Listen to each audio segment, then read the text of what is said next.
There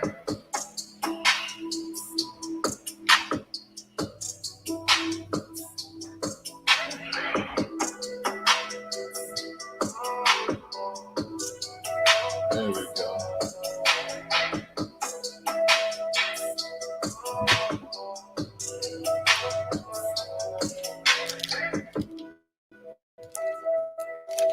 Oh. All right, all right. Good evening, everyone. This is Cigar Talk for today. And we will be enjoying a 20th anniversary Perdomo. Okay, a 20th anniversary Perdomo for you cigar smokers out there. That's what we're enjoying this evening.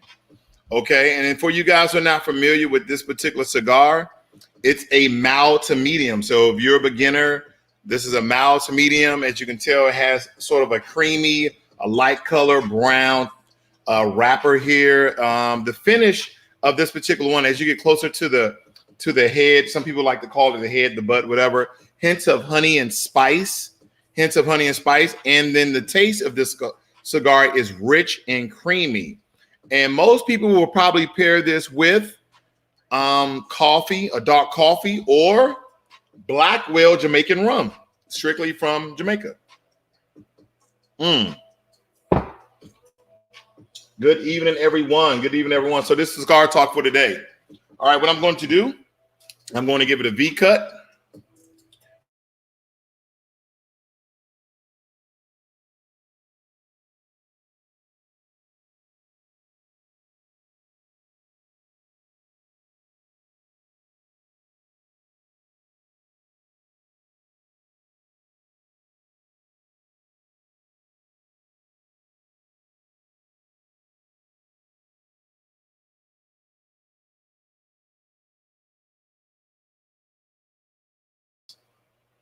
All right, I'm back on. All right. Again, I see that some reason I'm having a lot of issues in the garage, but I will be moving to a new room here within the next 2 weeks. Still waiting for the window to get installed, but nonetheless, I'm going to rock with it, okay? So you're going to hear my voice here. I'm sorry about all the issues with the connectivity, but again, it will be worked on. So anyway, let's light this thing up and let's start getting into the conversation. We're going to light the head on this one. All right, now we're going to give it a full. I just wanted to burn the tip there. But we're going to get into the conversation today. Again, this is rich and creamy. Most people pair it with coffee or some rum like I'm doing today. Very Black Whale Jamaican rum right from Jamaica, okay? So,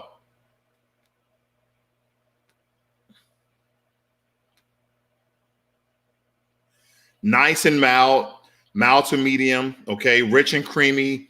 You can taste the spice. You can taste the bits of honey. So again, if you guys are just getting into cigars, the 20th anniversary Perdomo, it's a really good one.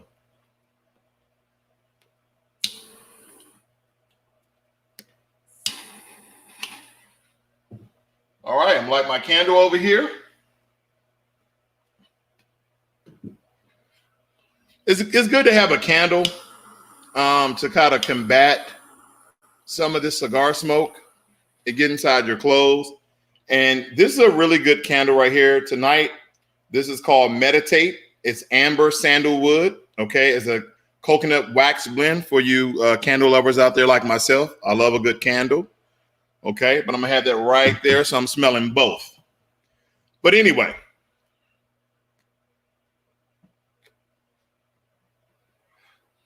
entertainment versus information, or entertainment versus education. We understand that many Americans are helping themselves into misery when it comes to entertainment versus education and information.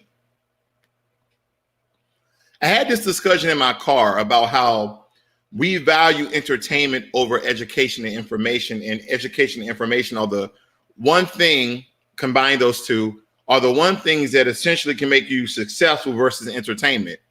As a nation, we spend millions of dollars and countless hours each week, each month.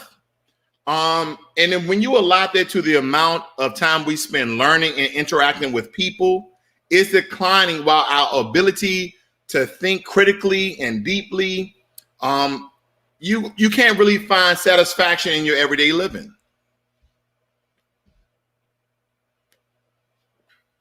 Hopefully, hopefully a lot of you understand what I'm getting at. I mean, years ago,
guys, I'm having a hell of a time here. Sorry for all these freezes. Let me change my network here. But anyway, I'm gonna start over. Hopefully, you guys got. I did all this information studying, but I'm gonna do it one more time. Okay. So again, many Americans are happily entertaining themselves into misery when it comes to the amount of money and hours that they spend on entertainment versus education. And a lot of us know the term Eve, education versus entertainment. And it's somewhat sobering, it's somewhat staggering and stunning that a lot of us are spending so much time on entertainment versus education versus human interaction when you really think about it. Okay, when you really think about it. Here's the question. How many of you have kept track of the amount of time that you have been watching TV, on YouTube, on Facebook, on Twitch, on all the social media platforms versus the amount of time you have conversing on an intellectual level, reading a book, getting edified on a critical thinking level to make you think outside the box? Or how many of you, your views are so shaped into the entertainment? This very conversation is not popular, right? Because people are like, man, I came on YouTube, I came on Facebook to get entertained. But I think that you should use these platforms for just more than for entertainment. You should use it for information. People are giving out gems. People are giving out terrific information when it comes to having self-respect and self-dignity and self-pride and motivation, ethnics. Would it be information about your finances? Okay, because everything. That's why I love my channel. I don't know about you guys, because it revolves around educating, and giving you information that you could potentially do better with.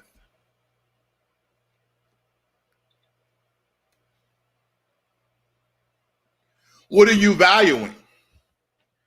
What are you valuing? Now, some of you say, well, you know, man, I went to school like myself. I got an associate's degree, a bachelor's degree, a master's degree. I'm not going for my PhD. I'm not doing that. Okay. It reminds me of the Kevin Samuels channel.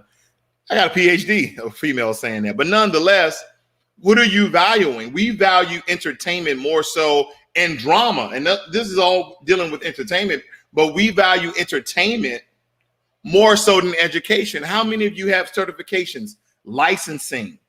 But you tell me, hey, Ross, I want to make more money. I want to earn more money. Listen, if you believe that you're just going to invest your way to millions, then you're probably wrong.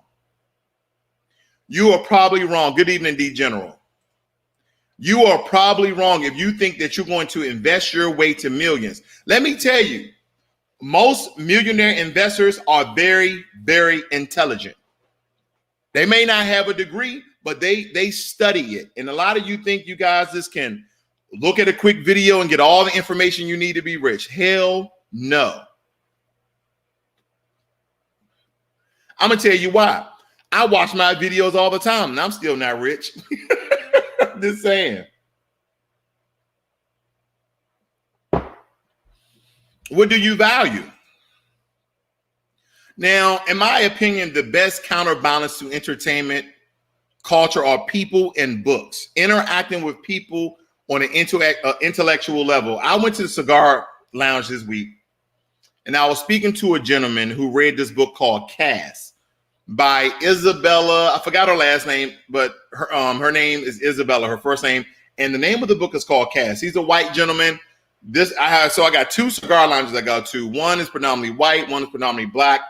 And the conversations vary. And that's why I like both of them. It's very, very stimulating.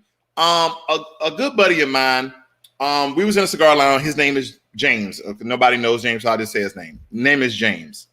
And me and James was talking about all the contributions that black people have made in the military across the board. And I didn't know he knew this. And he was a buff, and he said, yeah, this person did this person did that, ran down the line. I said, so why do so many white people, not all white people, but why do so many white people support the system of white supremacy? He said, you know what? He said, because in schools, they educate our students, they educate our people simply on, when it comes to black history, Martin Luther King, maybe Harriet Tubman, and George Washington Carver, the peanut guy. He said, that's it. But I said, do you understand how many people, how many black Americans have all these inventions out there? And another guy said, yeah, I know African-American, created ice cream and also the refrigerated truck. I was like, okay, wow. So a lot of these conversations are very, very eye-opening, because a lot of people, not only our own people, don't know this information because we're what? So busy being so damn entertained.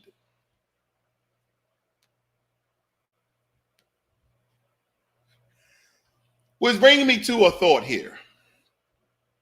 What brings me to a thought. Me and my fiance, we just got finished watching Quiet Place 2, where, these aliens came from wherever they came from, and they just killing people for whatever damn reason because they're making noise. And when I really thought about it, when I read, I like for it to be very quiet. I don't like too many distractions. I like a nice soft light but bright, maybe a candle in the background. And I just want to soak in the knowledge, right? And I try to read a couple of chapters. There's a book I'm about to read that a buddy told me about called White Rage. This helped me to understand things better, because we always look at things in one narrative. Oh, a bunch of white people are racist. I want to know why. Where did they get this rage? Where did they get this unction to marginalize our group of people? But this comes from education and information versus entertainment, because I understand. I like to be entertained too. A lot of us trying to be entertained all the darn time. We're not getting into research and trying to find out what we want to do with our lives so we can bring in more money. Because at the end of the day, regardless if you say, oh, it's not all about the money or not, you need money in the modern day society to survive. The question is, where's your value? See, you will be much the same person in 5 years as you are today, except for the people you meet and the books you read. And in a world dominated by images on screens and videos and audio clips and memes, we are producing more swipers, like you swipe on TikTok or what's the other one? Tinder, whatever, clickers, and passive watchers. See, I believe this, and this is not a conspiracy theory. We are secretly but blatantly being brainwashed because we're passive watchers. We're passive watching than we are readers and writers. And some of you may think taking the time to read is for old people or the very young who's in school. It's the people who are right out of school who just stop. Few people continue to read and learn once they stop their formal education, even though lifelong learners live better, earn more, and have more satisfaction in their lives and work.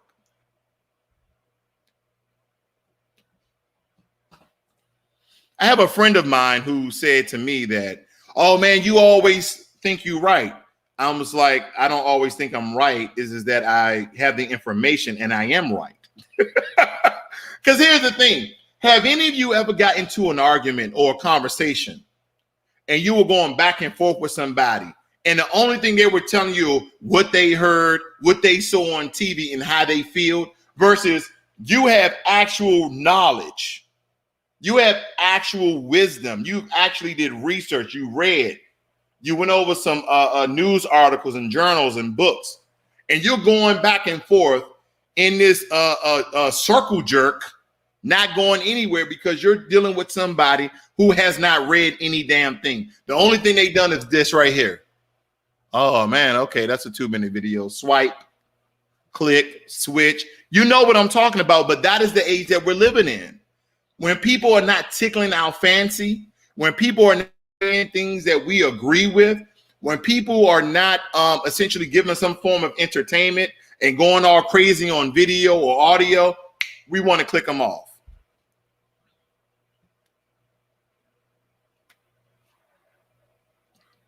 Because you know what we tell ourselves? I've been at work all day and I don't want to learn nothing else. I've actually heard people tell me that, man, I've been at work all day. I ain't trying to learn nothing else new. Like what you learn at work. You do the same thing every damn day. What did you learn at work? And believe it or not, the people that giving you information on YouTube, this is my opinion. In order for them to come up with new material and content, that's why they call YouTubers content creators. They have to go out and research and read and theory and test and experiment. So they're getting more knowledgeable, giving you the knowledge, and the only thing you're doing is swiping. You are a passive watcher. You probably only remember 1 to 2% of the information that's given.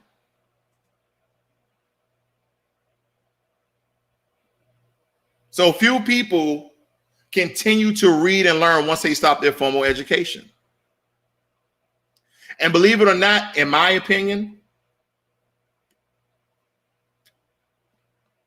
the real magic is within the pages of a great book. Within the pages of a great book. Like, I remember reading Nathan McCall's Makes Me Want to Holler. Nathan McCall's Makes Me Want to Holler.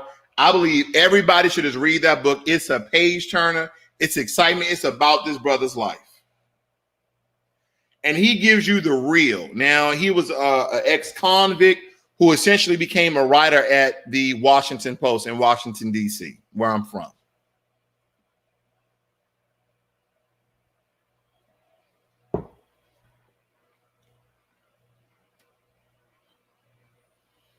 Through great books. I mean, I'm talking about some tremendous book that you guys can pick up and read. This is how you become essentially a great mind. And this is how you find amazing people. See, intelligence attracts intelligence. And if you notice, a lot of intelligent people are walking around with lots of money. You may not see it. They may not show it. But this being in their same space, operating in their atmosphere, can open up doors and avenues to different forms of revenue that you wouldn't even deem possible. Because here's the thing. You cannot operate around intelligent people if you're a dummy. If you're not well versed in something. If you're not an expert or have large amounts of information on one topic or another, because intelligent people seek out intelligent people to gain information. But see, you're so busy being entertained because you're like, it's Friday night. I want to let loose. I want to have a drink. I want to laugh. I want to this. Sometimes I'm like, man, I want to be edified. I want to be educated. I want to be informed. Because that is for me. People know me. I just love the research because I want to know. I truly want to know information. I hate not knowing something because as soon as I don't know something, I go and Google it and I read about it. Because the question is, put it in the chat room. What was the last good book you read? The last good book I read was Dr. Claus Anderson, Dirty Little Secrets.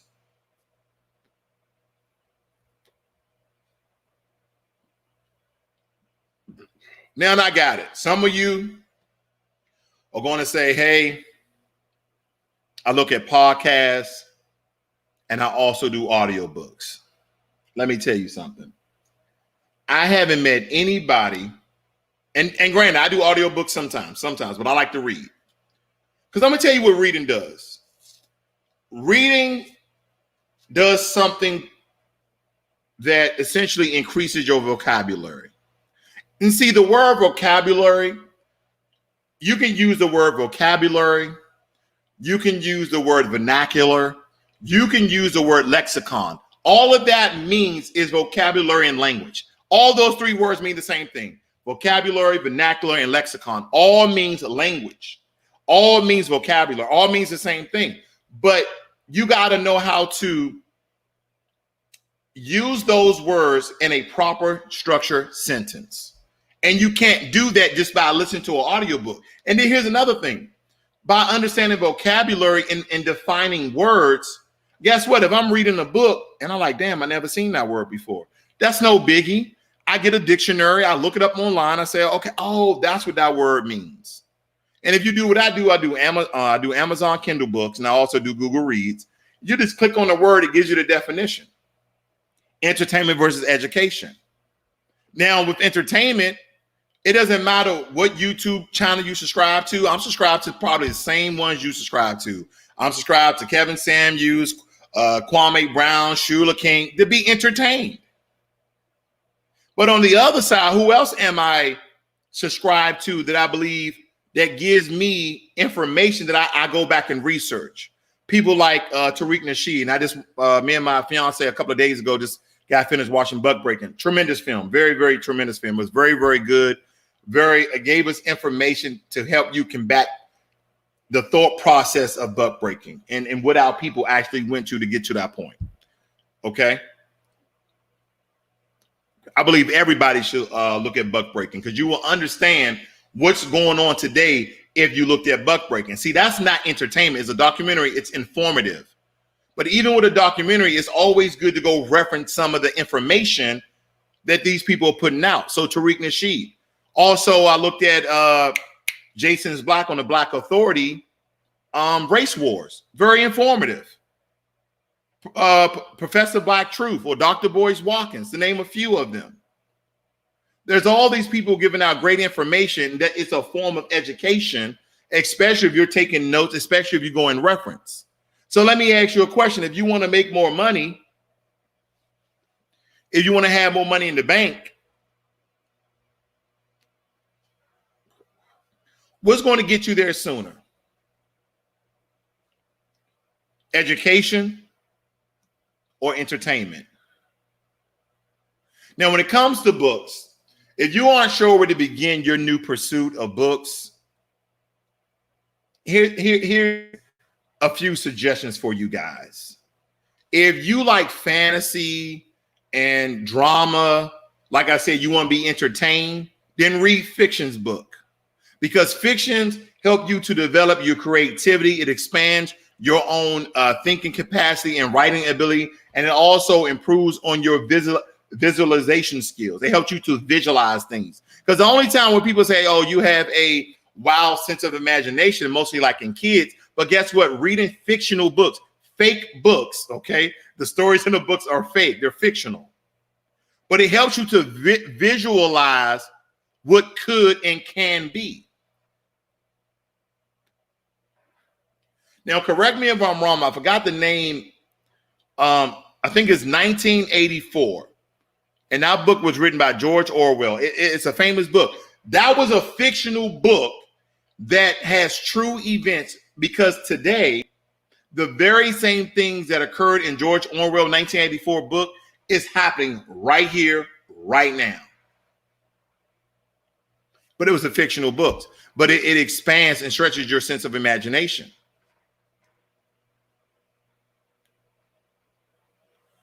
And it improves, strategically your skills and increase your knowledge base, because even in a fictional book, it's going to be words you may not seen before, be familiar with, going to help you to define and look those words up. Reading is a weakness for most people. Not saying that people can't read, but it actually takes a certain level of concentration and patience to read a book. But I think that the time that you spend reading, the rewards of the information that you'll receive out of reading outweighs the time that you spend reading the book. Read fictional books, read history books, read books about culture, books about race, books about money, anything you want to read. Just pick up a damn book and read every now and again and try your life. Entertainment versus education and information. Entertainment versus education and information. Just give it a try.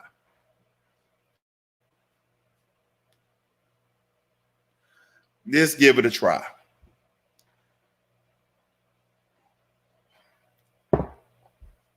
All right, I'm off my high horse. Let's move on to relationships.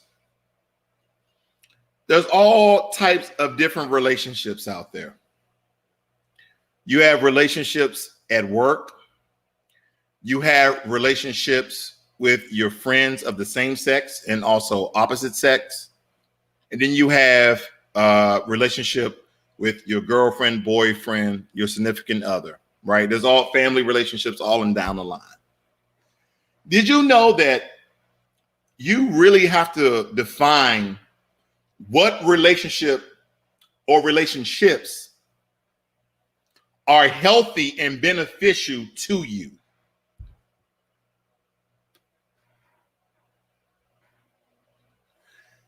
You have to, and this is very difficult even for me because I'm an extrovert.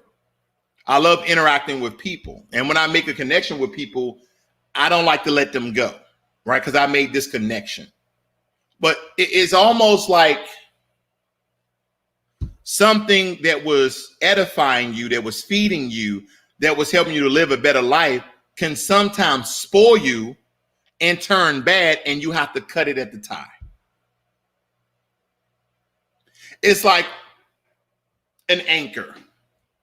An anchor keeps you steady, keeps you level, keeps you in the same place, but you need to be in the same place at this time to learn these certain things. But also an anchor can be a hindrance.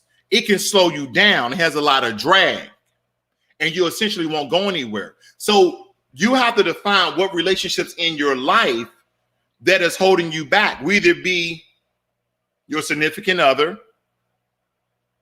a family member, a friend, or you have to put those friendships in a box. You have to put those friendships in a box and every now and again open that box and just check on it to see if there's anything new there. Because a lot of us, besides the fact of not understanding finance, a lot of us are still hanging on to friendships that are essentially holding us back in our lives, period. It's stopping your potential for growth. You going forward, you being more knowledgeable, you being more successful in your life. And only you can define that. Because, I mean, the basic terms that people use, oh, yeah, they say I couldn't do it, so I did it. Yeah. People know about that. But what about a friend, a family member, a co-worker who calls to you all the damn time complaining? What about that?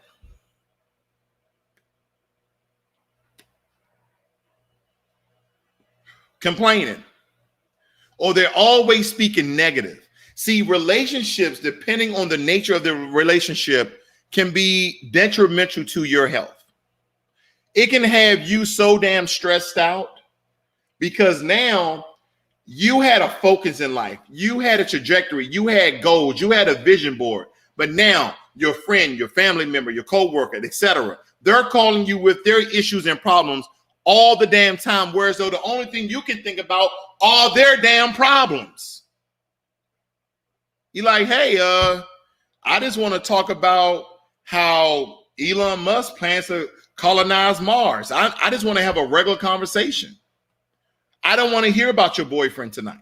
I don't want to hear about your girlfriend or your wife or your husband tonight. I don't want to hear about your coworker tonight. I just want to talk about, did you know that the Mariana Trench is the deepest part of the ocean? Did you know that? Can we just have a regular conversation? Can we talk about how I think LeBron and the Lakers are going to win against the Suns because Chris Paul hurt his shoulder and I don't think it's fully recovered? And I think he's using cortisone shots. You get what I'm saying? Like, really have like this regular conversations. Or, hey, man, did you hear that, Bitcoin is down to 38,000, I believe? Regular conversation that will help you essentially ascend in life. Things that, or they're going to help you to grow.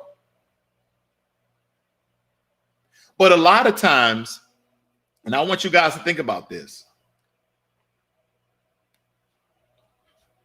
and all the different types of relationship you have, the conversations that you want to have with different people.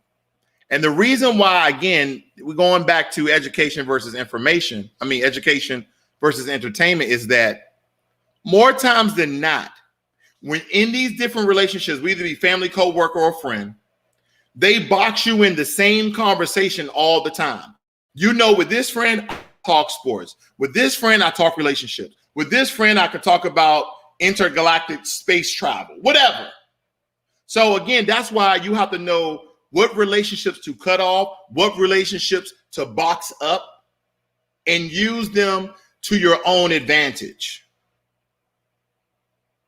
Like with me, I have quite a bit of friends. A lot of them are from the military, but more times than not, I steer away from military conversation. I'm like, there's nothing to really talk about there. We lived it. Let's talk about something else. Let's talk about something that's going to help us live our lives a little bit better. And even in talking to some of my friends, this in their everyday life is entertaining. Yeah, man, I went to Walmart and two girls was fighting. Oh, really? What happened? Well, man, she threw you get what I'm saying? But then there's the relationships that don't educate you or entertain you or help you out in your life, that essentially take you down. And what you will know is that your stress levels start to increase and your intelligence start to decrease. Now, correct me if I'm wrong. Have any of you ever was in a conversation within one of your relationships and you felt as though you got dumber coming out the conversation? You ever been talking to somebody like, damn, I just feel dumb as hell. And it's okay to feel that way, because guess what? In all these relationships that you have, they may not be as intelligent or informed as you. And I'm gonna tell you something I learned from my fiance. People know me to be a very direct person.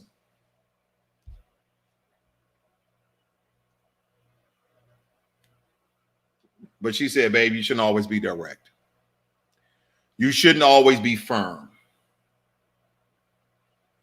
I received that from her because she is soft-spoken. She's very professional. She said you're professional, but sometimes you just go too hard. You gotta essentially know your audience. And sometimes you have to cater to your audience, babe. That's what she said. You got to cater to your audience. So I said, babe, would you say this? No, I have to reword my email. She said, I would say it more like this. And I said, you don't think I'm beating around the bush? I'm candy coating things? No. But this is why I pair myself with a beautiful, intelligent woman. Because men, we need that. Women, you need the opposite. You need a man in your life that's very, very logical. Yes, I'm a proponent. I'm a supporter of heterosexual relationships. Oh, well. So if you're homosexual, oh, well. I mean, that's your thing. I don't care. I ain't bashing nobody. That's your thing. But I'm a proponent. I am a supporter of heterosexual relationships. Because I believe that of course, people say, oh, men are logical, women are emotional. Women can be logical as well. But when it comes to men, sometimes we can be too logical and we don't see the emotional side of things. That's why it's a good pair. That's why it's a good balance. That's just my opinion. I don't expect people to agree with me. But tell me when I'm lying.